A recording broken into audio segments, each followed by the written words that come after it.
Imagine a world without walls, without roofs, without a single permanent address. A world where home wasn't a place, but a temporary haven you carried with you or discovered along the way. For hundreds of thousands of years, this was the reality for our earliest ancestors. They were nomads, constantly on the move, following the herds, the seasons, and the promise of survival. So, how did they live?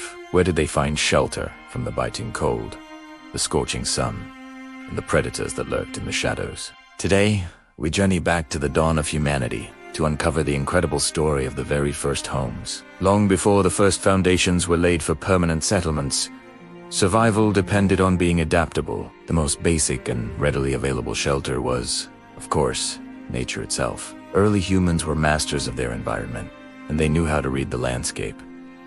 Caves and rock overhangs were the original real estate. A deep, dry cave offered unparalleled protection. It was a fortress against saber-toothed cats and cave bears, a shield from relentless rain and snow, and a stable environment to raise a family and tend a fire. Archaeologists have found evidence of continuous occupation in some caves spanning thousands of years. Layers of history telling stories of countless generations who called these dark, echoing spaces home. But what happened when there were no caves to be found? Our ancestors didn't just give up. They became the world's first architects and engineers, using whatever materials the land provided. In the vast, open grasslands, where trees were scarce, they turned to a surprising resource: the remains of the very giants they hunted. In places like Motoranda, Ukraine, archaeologists have unearthed incredible structures dating back over 15,000 years, made from the bones of woolly mammoths. Massive tusks formed arching doorways, while skulls and leg bones created sturdy, circular walls. These weren't just bone piles. They were carefully designed dwellings. The framework of these mammoth bone huts would have been interwoven with smaller bones, and then likely covered with animal hides. Dozens of stitched-together skins from deer, bison, or even the mammoths themselves would create a weatherproof layer, insulating the inside from the brutal Ice Age winds.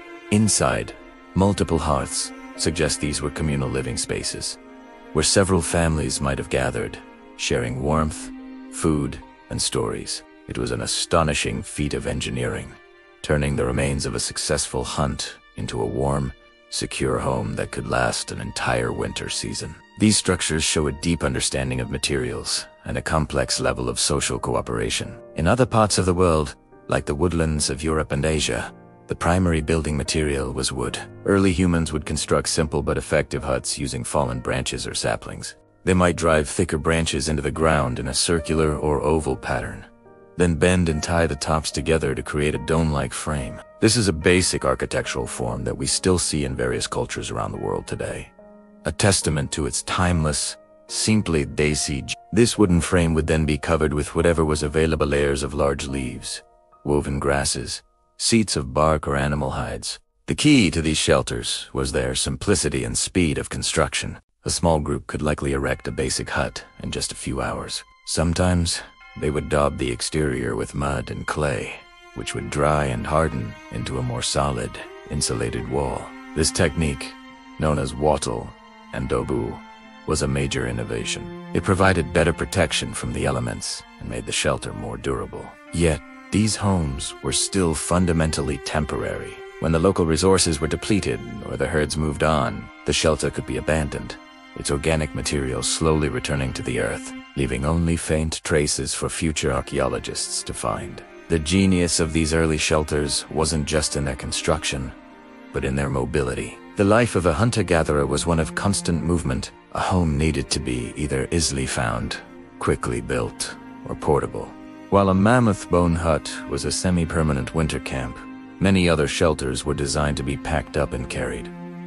Think of the tipi-like structures often depicted. A cone of long poles, lashed together at the top, could be covered with stitched animal hides. When it was time to move, the hides could be rolled up and the poles bundled together, ready to be transported to the next campsite. This mobility was a crucial survival strategy. It allowed groups to follow animal migrations, ensuring a steady food supply. It allowed them to move to higher ground in summer to escape the heat, and into sheltered valleys in winter to escape the cold. The design of the shelter was perfectly married to this lifestyle.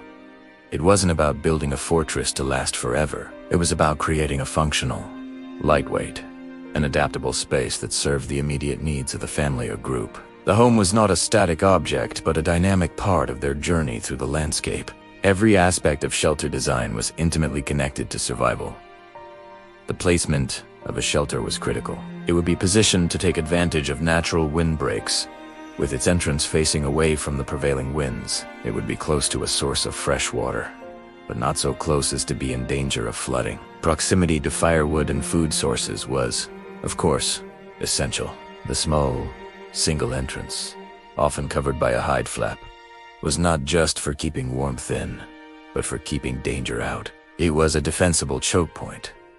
At night, with a fire burning near the entrance, it would deter most predators. Inside, the layout was also strategic. The central hearth was the heart of the home. It provided light, warmth for cooking, a tool for hardening spear points, and a social focal point. Sleeping areas would be arranged around the fire, often on beds of soft moss, grasses, or animal furs for insulation from the cold ground. Evidence suggests that different areas within larger shelters might have been designated for specific tasks, like tool-making, food preparation, and sleeping.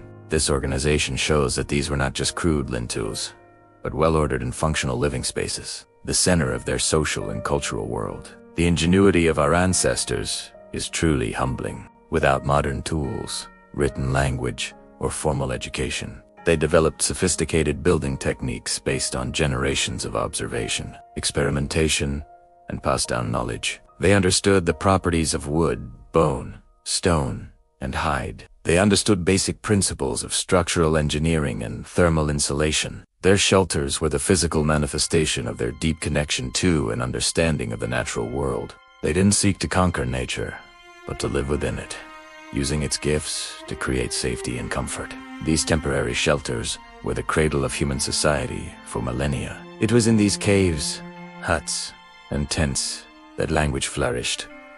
Art was born, and complex social bonds were forged. But as the climate warmed at the end of the last ice age and agriculture began to take root, the need to constantly move less. For the first time, humans could stay in one place, cultivating crops and domesticating animals. And with this monumental shift, the nature of home began to change. The temporary shelter gave way to the permanent settlement, leading to villages, towns, and the world of cities we know today. But we must never forget where it all started.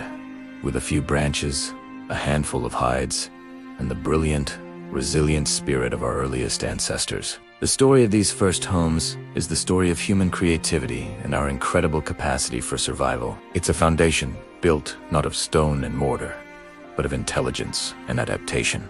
Thanks for watching.